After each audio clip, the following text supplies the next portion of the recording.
Alors nous sommes mardi, on est le 20 qui se lève et nous sommes arrivés d'Af Pehe, de Baba Msira Pehe. Alors nous sommes à la 13e grande ligne, 13e. Donc on a parlé des souffrances de Rabbi Elazar et de Rabbi hier. 13e grande ligne. Koléo Shene Yisodé de Rabbi Elazar, la Shachiv Enish Belazimne. La Gemara raconte que pendant toute l'année de souffrance de Rabbi Elazar, hier on a dit entre 18 et 23 ans, personne n'est mort avant 100 ans. C'est-à-dire il n'y a pas eu des morts qui sont jeunes, ils sont tous allés jusqu'au bout de leur vie de l'époque. Pendant toutes les années de souffrance de Rabbi, hier on a dit, donc il y avait 13 ans de souffrance Rabbi, le monde n'avait pas besoin de pluie. En quoi c'est pas bon? Parce que Rabba Bar Shila, il a dit il a dit un jour de pluie c'est aussi dur que le jour du jugement, donc c'est bien qu'il n'y ait pas de pluie. Et justement avec Amar la mémoire et là ça veut dire les alma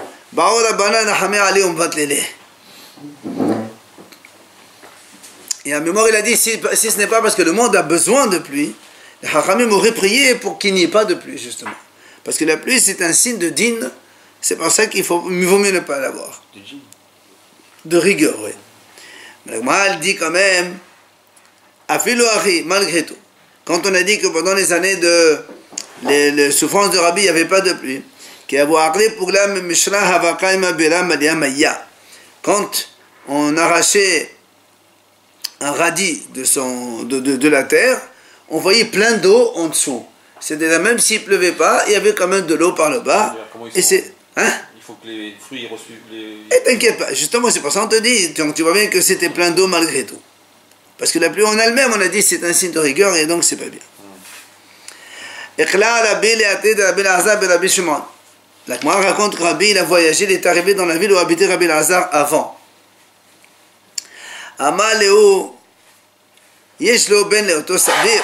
Il a demandé aux gens, est-ce que le tzaddik Rabbi Elazar il a un fils? Amrolo Yeshlo ben. Ils ont dit oui, il a un enfant, un garçon. Et chaque donc mauvaise femme qui se vend pour 2, elle le prend à lui pour 8, tellement il était beau. Il allait donc, malheureusement, il était mal guidé. Qu'est-ce qu'il a fait Rabbi? Atier. Pour 8, c'est dire quoi? Hein? 8 dinars, 8 trucs. Ça, il était tellement beau qu'il le prenait. Atier asmiché belabi. Il a appris, Rabbi, il a appris ce garçon. Il a amené, il a appelé Rabbi. Il lui a dit, tu t'appelles Rabbi aussi. Et il a transmis, il a confié à Rabbi Shimon ben Nessim ben Ekonia pour que, c'était le frère de sa mère, la sœur de sa mère, pour lui enseigner la Torah. Chaque jour il disait, je veux retourner chez moi, je veux retourner chez moi, alors qu'il était en train d'étudier la Torah. Amal, il lui a dit, comment? Hakim Abdouyatar. On t'a appelé Hacham. On t'a donné une couronne d'or. Et on t'a appelé Rabbi. Et toi, tu veux toujours dire, je veux rentrer chez moi, je veux rentrer chez moi. Alors, la Gemara a dit, Amadre, alors à partir de ce moment-là, Moumé Azubada, il a juré de ne plus redire ce genre de choses. Kigadal, quand il a grandi, ce jeune homme, il est venu dans le Beth Midrash de Rabbi. Rabbi, il a entendu sa voix. Amad, il a dit, tiens, il a dit, cette voix, elle m'est connue, elle ressemble à celle de Rabbi Elazar. Rappelez-vous, hier on a dit que Rabbi Elazar et Rabbi, ils ont étudié ensemble. Alors, ils ont dit, mais c'est son fils justement. C'est le fils que lui, il avait confié à Rabbi Shimon, il a enseigné la Torah. Maintenant, il est devenu un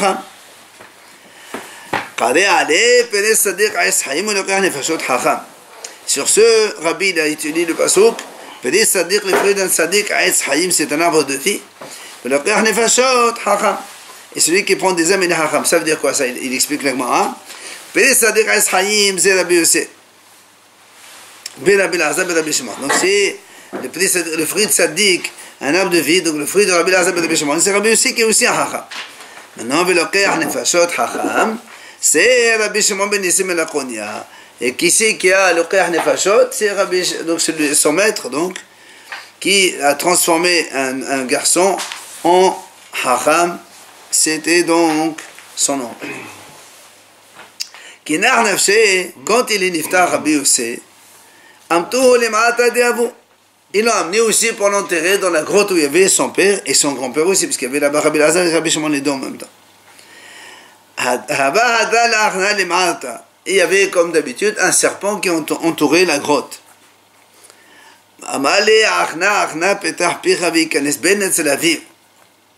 Serpent, serpent, ouvre-toi, que le fils il entre chez son père. La pat'halehu. Le serpent n'a pas voulu s'ouvrir. Alors, alors les gens ils croyaient que si le serpent n'a pas voulu s'ouvrir, c'est que donc il ne méritait pas le fils d'aller avec son père. Que le père il était bien plus grand que le fils. Et il est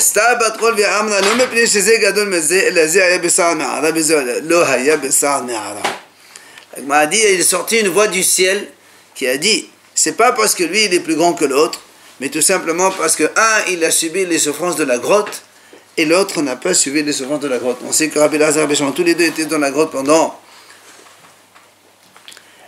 13 ans, alors que donc Rabbi aussi lui n'a pas été, c'est pour ça qu'il n'a pas mérité d'être enterré avec eux là-bas.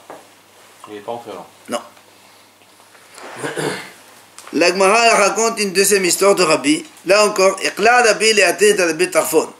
Rabbi, il a été voyagé, il est arrivé dans la ville où habitait avant Rabbi Tarfon.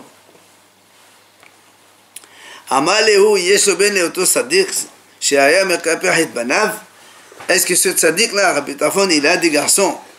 Parce que Rabbi Tarfon avant, à chaque fois il jurait qu'un de ses enfants il meurt s'il n'a pas raison, etc. Et malheureusement donc, il y avait des enfants qui mouraient. Seulement lui il a demandé est-ce qu'il a encore un enfant. Amrolo ben enlo, ils lui ont dit non, il n'a pas de garçon. Par contre, ben bat yeshlo, il a un petit-fils, c'est-à-dire le fils de sa fille. Et là encore,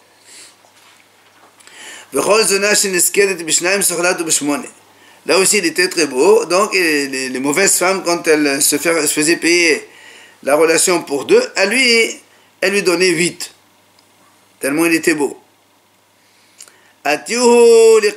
Ils l'ont amené devant Rabbi. Rabbi lui a dit comme ça, si tu fais tchouva, je te donne ma fille au mariage. Il a fait tchouva. Et qu'il y a des amres nesava ou gersha, et qu'il y a des amres lo nesava klal, que des shalom lo bishvil zo hazal ze. Alors il y a une version qui dit qu'il a finalement lui a donné sa fille après il a divorcé, et d'autres il y a une autre version qui dit finalement il n'a pas épousé du tout pour ne pas que les gens disent c'est pour une femme que celui-là il a fait la Torah. Maintenant la Gemara pose une question. Mais la Malékola, pourquoi Rabbi il cherchait à droite à gauche aussi qu'il y a des enfants pour les ramener sur le bon chemin? Le fils de Rabbi Elazar, le fils de Rabbi Tarfon. Il dit parce que des Amadav, Yudam, il a dit Rabbi Yudam, nom de Rab. Certains disent que c'est Rabbi Hayya Balaba au nom de Rabbi Yohanan. Et certains disent que c'est Rabbi Shmuel, il a dit au nom de Rabbi Nathan. Ils ont dit la chose suivante.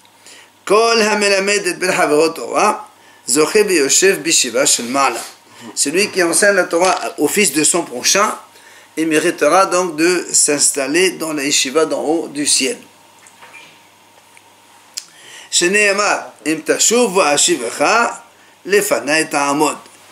tu reviens et moi je te fais revenir, alors tu vas te mettre à côté de moi. Donc c'est Hachem qui parle, donc celui qui fait revenir les bénis Israël à la Torah, évidemment il aura sa place dans la yeshiva Shelman. Et la Gemara continue. Celui qui enseigne la Torah au fils d'un ignorant,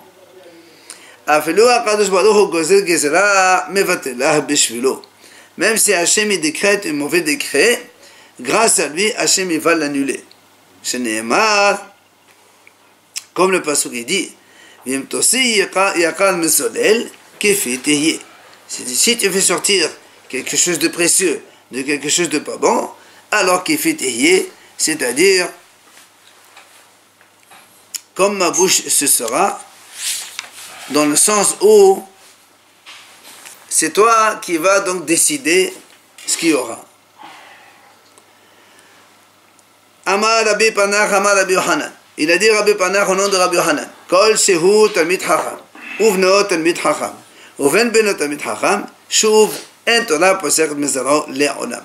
Si quelqu'un il est chacham, donc il étudie la Torah, et son fils aussi il étudie la Torah, et son petit-fils aussi il étudie la Torah, du coup à partir de là, la Torah ne s'arrête plus de sa descendance, ne s'interrompt plus de sa descendance. Le'olam, jamais. Ce n'est pas, comme on le dit donc tous les jours au Valetzion, on dit comme ça. Vani zot beriti, beriti c'est ma Torah. Lo yamushu mepicha, ou mepi zalacha, ou mepi zalacha, amad Hashem me'ata ve'adolam. Donc tu vois bien qu'il y a marqué de ta bouche, la bouche de ta descendance, et la bouche de la descendance de la descendance, avec 3 générations. Amad Hashem il a dit Hashem me'ata ve'adolam. On m'a dit qu'est-ce que ça veut dire Ma'ya Amad Hashem, qu'est-ce que Hashem il dit? C'est moi qui suis garant pour cette chose-là. Et mais pourquoi donc on continue? De là on apprend qu'il dit à partir de la 3e génération, c'est la Torah qui cherche à être hébergée chez les mêmes hôtes. Puisque ça fait 3 générations, c'est comme si ils ont donc installé le résidence chez eux. Et du coup c'est la Torah qui vient là-bas chez eux. La Gemara raconte, Rav Yosef yativ arba'in ta'anita. Lo yamushu mepicha. Rav Yosef, il a jeûné 40 jours. Et à la fin, on lui a fait donc lire dans le rêve, le pasuk qu'il a vu dans le rêve, on lui a dit, Lo yamushu mepicha, que la Torah ne s'enlève pas de ta bouche. Yativ arba'in ta'anita ahreni. Il a fait encore 40 jours de nouveau. Cette fois-ci, on l'a fait lire dans le rêve que la Torah ne s'enlève pas ni de ta bouche, ni de la bouche de ta descendance. Il a rejeûné encore 100 jours. Dans ces cas-là, après, ils lui ont fait lire dans le rêve. Donc cette fois-ci, on a fait le pasuk en entier. Que la Torah ne s'enlève pas ni de ta bouche, ni de la bouche de tes enfants, ni de la bouche de tes petits-enfants. Donc les 3 générations. Amar, il a dit, mais quand à partir de là, j'ai plus besoin de jeûner, c'est fini maintenant. Torah comme on a dit, nous, la Torah maintenant, elle cherche donc à aller dans son auberge habituelle, c'est-à-dire donc dans cette famille où il y a déjà 3 générations de Torah. Rabbi Zira qui salik l'Ad Israël yativ me'at anita d'ilishtakah Gemara babla amineh qui échid de la netredé. Il dit Rabbi Zira, il était à Bavel. Ensuite, il est monté en Israël. Quand il est monté en Israël, il a jeûné 100 jours pour qu'il oublie le Talmud Bavli. Pourquoi? Parce que le Talmud Bavli, il est beaucoup plus compliqué, dans le sens où il y a beaucoup d'objections entre les uns et les autres, alors que le Talmud Yerushalmi, il est beaucoup plus gentil, on dit les Talmudis Haramim d'Israël, ils sont nohim, ils sont gentils l'un avec l'autre, alors que le Bavli, c'est beaucoup plus objections, etc., etc. C'est qui utilise l'autre? Comment c'est qui c'est? Aujourd'hui, donc, le plus commun, c'est le Talmud Bavli, mais les Haramim, ils étaient le Talmud Yerushalmi. Alors, et il a jeûné encore 100 jours de nouveau. Pourquoi? Pour ne pas que Rabbi Lazar, qui était le chef donc, de la génération, donc le chef spirituel, pour ne pas qu'il meure, et après c'est à lui qui va donc tomber toute la responsabilité. Il voulait continuer à étudier tranquille, alors il a prié pour que Rabbi Lazar ne meure pas pendant que lui il est là. Il a jeûné encore 100 jours de nouveau pour ne pas que le feu de l'enfer il ait une emprise sur lui. Et d'ailleurs, il faisait des tests. Tous les 30 jours, il se faisait un petit test. Comment? Il allumait un four, il se mettait dedans. C'est Rabbi Zera, je viens de le dire. Et le feu n'avait rien sur lui. Il rentrait, il ressortait. Doucement, doucement. Un jour, les Hachamim, ils ont compris ce qu'il fait. Alors ils l'ont fait un peu de l'œil. Il a été brûlé dans les pieds, le pauvre, en bas. À partir de là, on l'appelait Rabbi Zera Katin Harir Shake. Parce qu'il était petit de taille, on l'appelait donc celui qui est petit aux pieds grillés. Pour l'événement qu'il y a eu. Il paraît que c'est de surnom. Mais ça c'est plus honorable. Tu en comptes un peu? Allez. Amar Ravuda Amarav. La Gemara continue. Il a dit Ravuda au nom de Rav. Maï dirtiv mi ha'ish he hacham v'yaven et zot v'asher dibet pi Hashem elav v'yagidah al ma aveda ha'aras. Le pasuk qui dit dans Yirmiyahu, c'est qui cet homme qui est sage et qui puisse comprendre cela, et que la parole d'Hachem à lui, il lui dira. Al ma aveda ha'aras. Là-bas le prophète il pose la question, pourquoi le Beth Amidash il a été détruit? Alors la Gemara dit, Davazé Amru Hachamim velo pirshuhu. Amru Nevi'im velo pirshuhu. Les Hachamim n'ont pas réussi à l'expliquer, ni les prophètes non plus. Ad shepershu hakadosh baruch hu be'asmo. Qu'est-ce que Hachem lui-même il est venu donner la raison? Pourquoi le Beth Amidash il a été détruit? Shene'emar Vayom Adonai al ozvam et torati Hashem natati lifnehem. Hachem il a dit tout simplement parce qu'ils ont abandonné la Torah que je leur ai donnée. Il vient Amar Ravuda Amarav. Ravuda au nom de Rav dit Shelo berchu batorah tehila. Même pas qu'ils n'ont pas étudié. Ils ont étudié la Torah, mais ils n'ont pas fait la bracha avant la Torah. Ça veut dire que pour eux, c'était pas quelque chose de précieux, c'était un petit peu du mépris, et c'est pour ça que le Beth Amidash, il a été détruit selon lui. Amar Rav Hama. Il dit Rav Hama Maï dirtiv belev navon tanuah chokhma uvkelev kiselim tevadea. Le Shlomo Melech il dit comme ça, dans le cœur du sage la sagesse repose, et dans le cœur des sots elle sera connue. Ça veut dire quoi? Il dit comme ça, belev navon tanuah chokhma zeh tamid chacham betamid chacham. C'est quand il y a un sage, le fils d'un sage, donc comme il connaît beaucoup, alors la sagesse elle repose sur lui là-bas. Par contre, dans le cœur des sots, elle sera connue. Ça veut dire, c'est-à-dire que quand un hacham, il connaît peu de choses, alors lui, il est sot, mais pour faire connaître à tout le monde comme quoi il connaît des choses, alors il commence à déballer le peu de choses qu'il connaît. Amar Ola, c'est pour ça Ola il dit, rappelez-vous le sac de billes, s'il y a quelques billes, tu entends très bien le bruit, mais c'est quand c'est plat où tu n'entends plus rien, parce que évidemment, ça ne fait pas de bruit, parce que c'est complet. C'est ça le hacham, quand il est complet, tu n'entends pas beaucoup, mais ceux qui connaissent très peu de choses, tu les entends en train de crier, que hello, voilà, je suis là. Amal et Rabbi Irmiya et Rabbi Zera. Il a dit Rabbi Irmiya à Rabbi Zera, Maï dirtiv Katan ve'gadol shamhu ve'evet hofshi me'adonav. Là-bas, en parlant du monde futur, c'est marqué, le petit et le grand, ils sont là-bas. Et Evet, et le serviteur, il est libre de son maître. Qu'est-ce que ça veut dire ça? Il dit, est-ce qu'on ne sait pas que tout le monde est là-bas, dans le Olam Haba, Katan ve'gadol? Ça veut dire, petit ou grand, on est tous pareils là-bas. Qu'est-ce que ça veut dire ça? Et là, il dit la Gemara, non.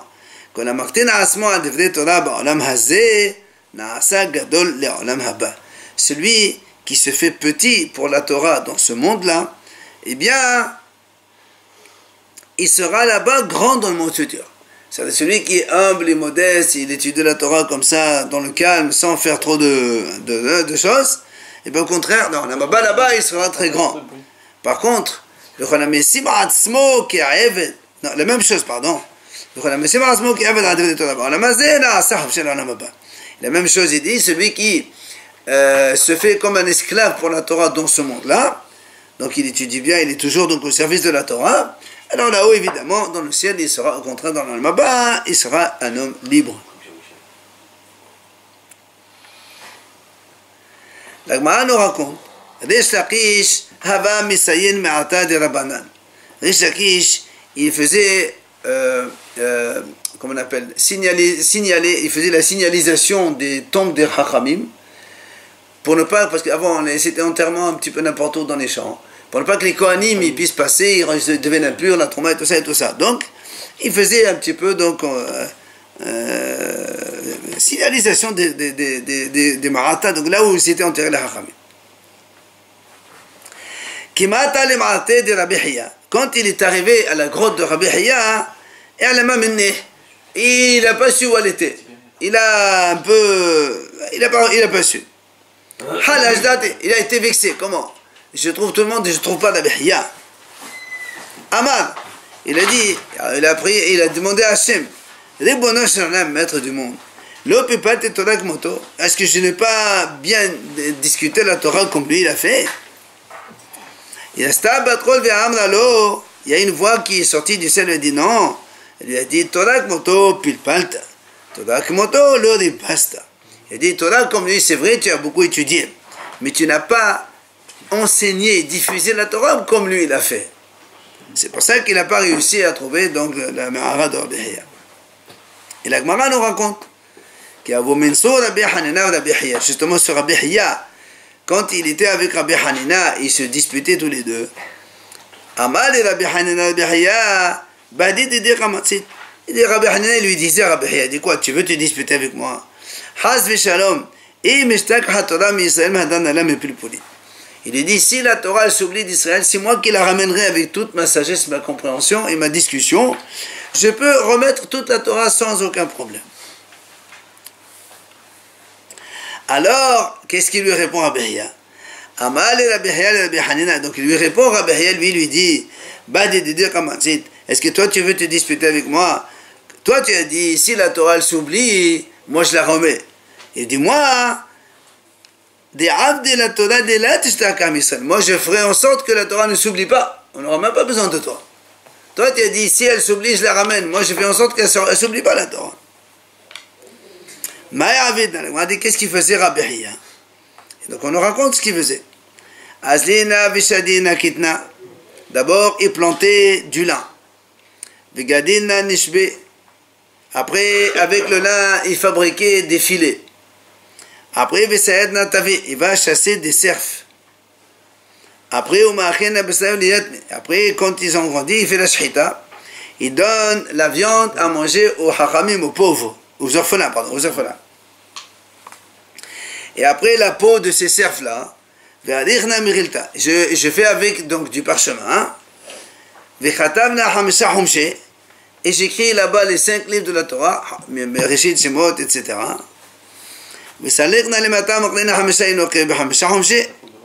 Après je vais là-bas voir des enfants, chacun je lui enseigne un hommage, un c'est hommage Bereshit, l'autre hommage Shemot, l'autre Vaikra, l'autre Bamidot, Devarim, etc. Et il lui a dit après j'écris sur un parchemin aussi, il n'a pas dit j'écris, il dit au matin et j'enseigne à 6 autres enfants, chacun un cèdre du Mishnayot. Un c'est Zraïm, l'autre Moaed, l'autre Nashim, Nizikin, etc. Après je leur dis comme ça. Entre temps que je vais et je reviens, entre vous, chacun il enseigne ce qu'il sait à l'autre.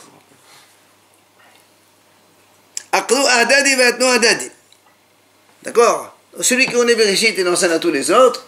Shemot, etc. Et se fait entre eux, ils s'apprennent la Torah. Alors, il lui dit, c'est comme ça que je fais que la Torah ne s'oublie pas d'Israël. Comme il l'enseigne aux enfants, ben les enfants, donc ça va se multiplier. Et le lin, qu'est-ce qu'il fait, le lin? On a dit les filets pour chasser. Ah, pour chasser. C'est pas ça les prenait de temps, ce cycle là. Hein? Combien de temps ça les prenait le cycle? Calcule, toi qui connais le lin. Alors, dit, c'est ce que Rabbi disait, combien sont grands les actions de Rabbi Hiya. Tu vois comme c'est important ce qu'il faisait, d'enseigner la Torah aux enfants et de la diffuser de cette façon.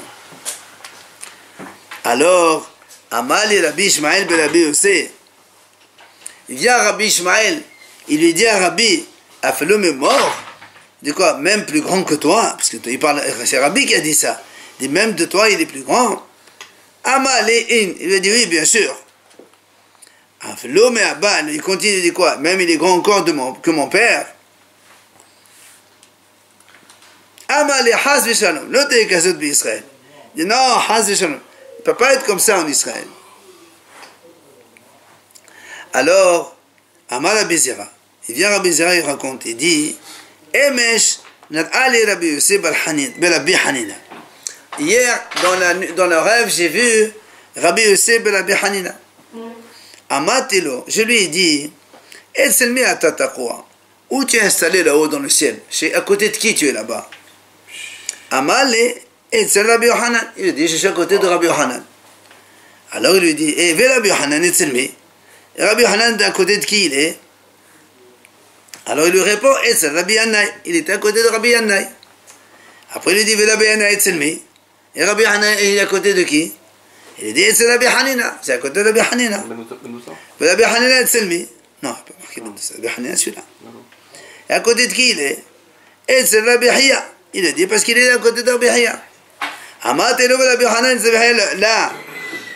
Et alors je lui dis, pourquoi Rabbi Yohanan il n'est pas à côté de Rabbi Hiya directement? Amali ba'atad disquqin dinara ve'odin d'isha man mi'ayel ba'nafha taman. Il dit, dans l'endroit où il y a des étincelles de feu et des flammes de feu, comment tu vas faire entrer là-bas Banapaha, c'est-à-dire le fils d'un forgeron? Pourquoi on appelle le fils d'un forgeron? J'ai vu... Non, Rabbi Yohanan, pourquoi on appelle le fils d'un forgeron?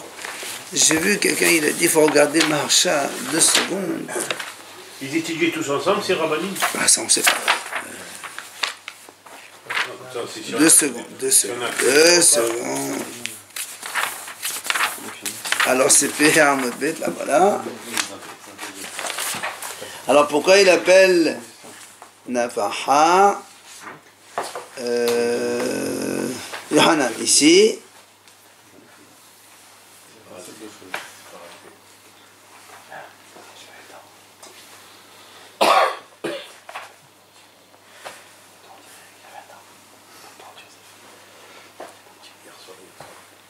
Non, il n'a pas dit. Top, il n'a pas dit.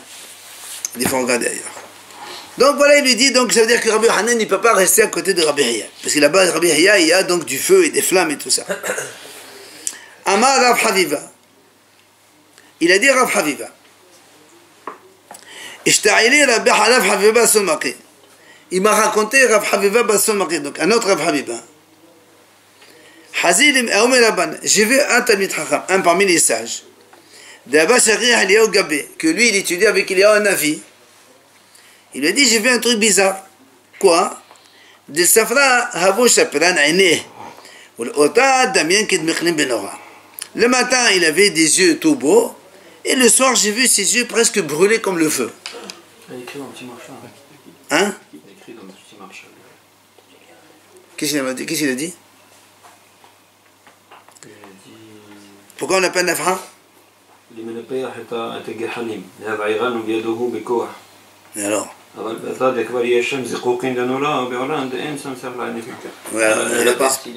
c'est pour attiser encore plus de flammes. Et comme les flammes là-bas, il y avait déjà les flammes et les étincelles, il n'y a pas besoin de lui pour l'attiser encore plus. Il n'a pas expliqué pourquoi lui-même il a attisé flamme. Top! Alors il a dit, j'ai vu donc sur Hacham, là, le matin il avait des beaux yeux, et le soir il avait les yeux brûlés. Alors Amadé les maïs, je lui ai dit, pourquoi tu arrives ça? Il m'a raconté. Il m'a raconté que comme lui il étudiait avec Eliyahu Navi, j'ai demandé à Eliyahu Navi de me montrer les Hachamim là-bas dans le ciel. Comment ils montaient devant Hachem pour étudier, etc. Et Eliyahu Navi m'a dit, écoute, je veux bien te montrer, mais sache une chose. Il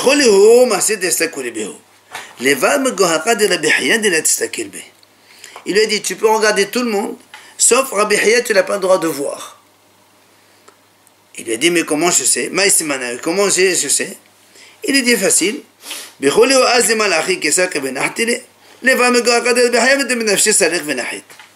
Il a dit, c'est simple.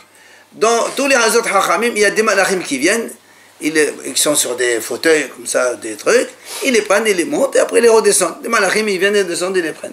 Cela, tu peux les voir. Mais Rabbi Yahya, lui, il monte tout seul, il descend tout seul. Il a besoin de personne pour le monter et le descendre. Il lui a dit, fais attention de ne pas regarder là. Il a dit, la masai le nafsha. J'ai pas pu résister. Et j'ai regardé Rabbi Yahya.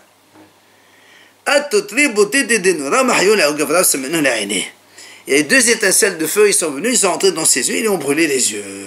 Il est devenu non-voyant. Les Mahar, le lendemain, il raconte toujours ce Hacham. Je suis parti me recueillir sur sa tombe de Rabbi Yahya. Amina matnaita de mod matnina ve'etsai. Alors je lui ai dit, regarde, moi j'étudie tes enseignements et je diffuse tes enseignements. Il a prié, et finalement il a guéri. Il a retrouvé la vue. La Gemara nous raconte une autre histoire. Eliyahu il avait l'habitude de venir étudier dans le Beth Midrash de Rabbi. Yomahad Resh al-Hahava. Un jour, c'était Rosh Chodesh. Il a tardé, il n'est pas venu, il est venu un peu tard. Alors, Amalé, Rabbi lui pose la question. Pourquoi tu as tardé aujourd'hui? Amalé lui a dit,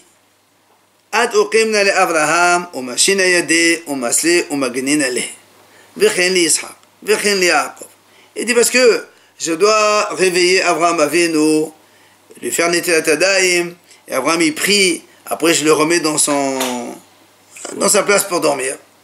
Et après je faisais la même chose à Yitzhak. Après je faisais la même chose à Yaakov. Alors Rabbi dit, mais il dit, pourquoi tu les réveilles pas les trois en même temps? Comme ça au moins il prie les trois en même temps, pourquoi chacun tout seul? Il dit non.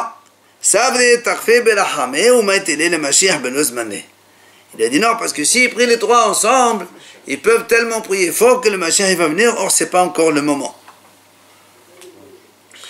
Amal, il lui a dit, est-ce qu'il y a des gens qui lui ressemblent dans ce monde-là?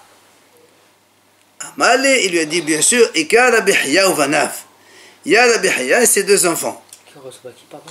Avraham Sarah Yaakov. Ah, pas Mashiach? Non. Alors, qu'est-ce qu'il a fait? Rabbi Gaza Rabbi Ta'anita. Il a décrété un jeune rabbi. Il a dit à Rabbi Yahya, tu vas faire Shalih Sibour avec ses deux enfants. Amal Mashiva Ruach Vinashfa Zikra. Quand il a dit Mashiva Ruach, il a commencé le vent à... Amal Morid Ageshem. Il a dit Morid Ageshem et Atamitra. Il a commencé à pleuvoir très fort. Quand il a voulu dire Mehaya Mitim, celui qui fait revivre les morts. Alors le monde évidemment était en ébullition. Et dans le ciel, dans le ciel on a dit, mais qui c'est qui a dévoilé ce secret là?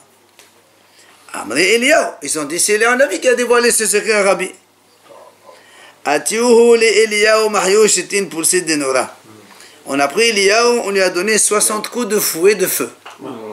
Malkout, 60 coups de fouet de feu. Alors, qu'est-ce qu'il a fait? Alors, Eliyahu Navi, il est venu, évidemment. Il est venu dans cette synagogue, il s'est déguisé en ours de feu. Évidemment, ça a fait peur à tout le monde et tout le monde s'est dispersé. Et ça a arrêté les choses ainsi. L'office s'est arrêté. Hein, l'office s'est arrêté à cause de ça, évidemment. L'office en haut, dans le ciel. Non, en bas, dans la synagogue de Rabbi. Tu sais pas. Mais non, ceux, ils étaient dans le ciel. Il lui a dit, est-ce qu'il y a des hachamim qui ressemblent à eux? D'accord. Alors la Gemara continue, elle raconte. Allez, c'est bon. Shmuel Yarhina'a Asid Rabbi Hava. La Gemara raconte que Shmuel, il était le médecin de Rabbi. Alors pourquoi on l'appelle Yarhina'a? Rachid explique, parce qu'il était très très expert dans le calendrier. Alors on l'appelle Yarhina'a. Yarhina'a, ça vient du mot Yarih, la lune. Donc il savait faire le calendrier. Alors on l'appelle Yarhina'a, mais c'était un médecin, un grand médecin. Halash Rabbi Be'aineh. Rabbi, il est tombé malade, il avait mal aux yeux. Amra Amali, Shmuel lui a dit, viens, Emle l'arsama, je te mets des collières dans les yeux, des gouttes. Amali, la yachin. Rabbi dit, je ne peux pas supporter ça. Alors il dit, d'accord, je te mets des choses autour de l'œil, et comme ça, moi, ça va te guérir. Amali, la yachin, il dit, non, je ne peux pas supporter. Qu'est-ce qu'il a fait? Il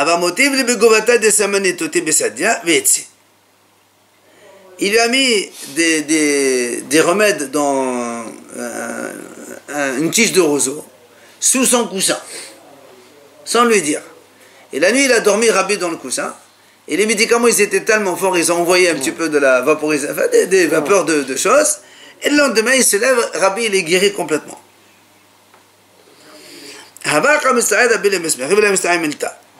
Rabbi, il voulait donner le diplôme à Shmuel pour l'appeler Rabbi Shmuel.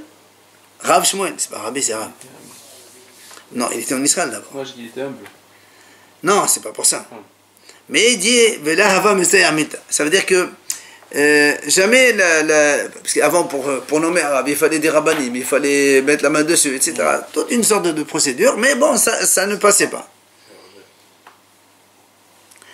Alors Shmuel il dit à Rabbi, il dit, ne t'inquiète pas, là l'Essa est mort. Ne t'inquiète pas que tu n'arrives pas à me donner le titre de Rav, c'est pas grave. Tu sais pourquoi? Il dit, parce que moi, il dit, Hazili Sifra de Adam Arishon. J'ai vu le livre d'Adam Arishon, dans lequel il y a marqué comme ça. Il y a marqué Urtibe, Shmuel Yadhina'a, Hakim Itqarib, Rabbi Lo Itqarib, Ve'asud Rabbi Al-Yadutehe. Donc il lui a dit Shmuel, j'ai vu dans le livre d'Adam Arishon que c'est marqué, Shmuel il s'appellera un sage, mais il ne s'appellera pas Rabbi. Donc tu vois bien que Minashama ils ne veulent pas qu'on m'appelle Rabbi. Alors laisse tomber. Mais qu'est-ce que c'est quoi le livre d'Adam? Hein? Il a écrit un livre. Ben, bien sûr, il y a un livre d'Adam Arishon, je ne sais pas moi. Non, mais Rachid dit qu'Hachem il a montré à Adam Arishon toutes les générations, dans lequel il a marqué tout. Alors il dit, moi j'ai vu ça. Et c'est marqué là-bas aussi que donc ça veut dire que ce sera le médecin et celui qui va soigner Rabbi. La Gemara continue. Rabbi et Rabbi Nathan sauf Mishnah. Rappelez-vous, on a dit donc c'est Rabbi Dana, c'est celui qui a écrit la Mishnah. Alors on a dit donc c'est les derniers Tanaïm, c'était Rabbi et Rabbi Nathan. Donc c'est finalement Rabbi qui a donc pris toutes les Mishnayot et les a ordonnées, donc comme on le sait nous, dans le Sed Esra'im, Moed, Nezikim, Nashim d'abord, Nezikim, Kadashim, Taharot, les 6 Tarim que nous connaissons. Il n'est pas marqué. Rav Ashi et Ravina, sauf Hora'a. Par contre, Rav Ashi et Ravina, ce sont les deux qui ont, eux, conclu la Gemara. C'est eux qui ont donc écrit toute la Gemara, puisque c'était les derniers des Amoraïm, Ravina et Rav Ashi. Mais Simanar, si tu veux un siman pour ne pas oublier, tu dis le passage qui dit comme ça, Ad avol miqdeshi el, avina le ahadita. Miqdeshi, c'est Rav Ashi, avina, c'est Ravina, c'est donc la fin, c'est eux.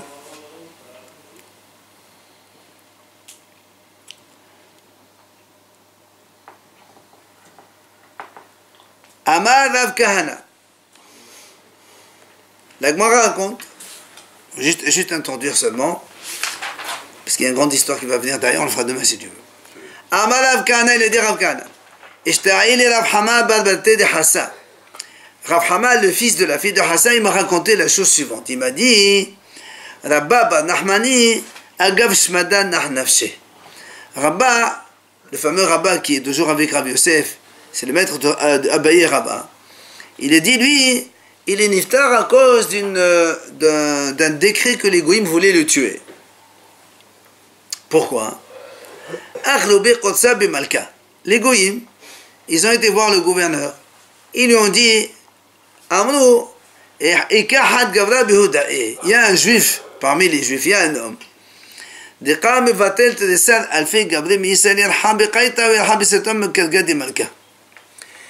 Parce qu'avant, il faisait les drachot principales à Nissan et à Tishri. Pour la Nissan pour Pessah et Tishri pour les grandes fêtes. Alors évidemment, là, les Juifs, ils arrêtaient de travailler, ils allaient tous à la dracha pour écouter.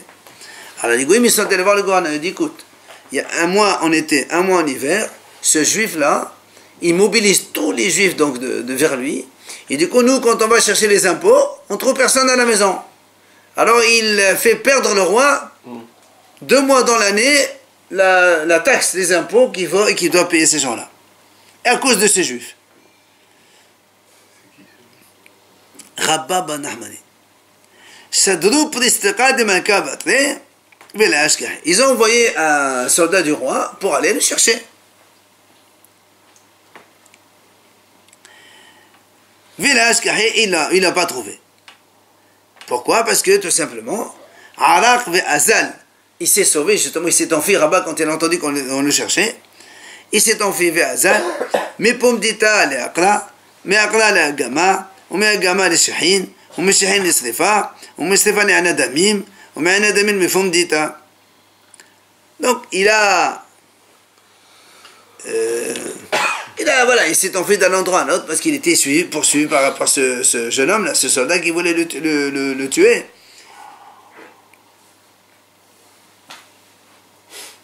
Et la Gemara raconte que et quand il est arrivé à Fomdita, l'autre il a trouvé le soldat là-bas. Donc demain on verra la suite de l'histoire.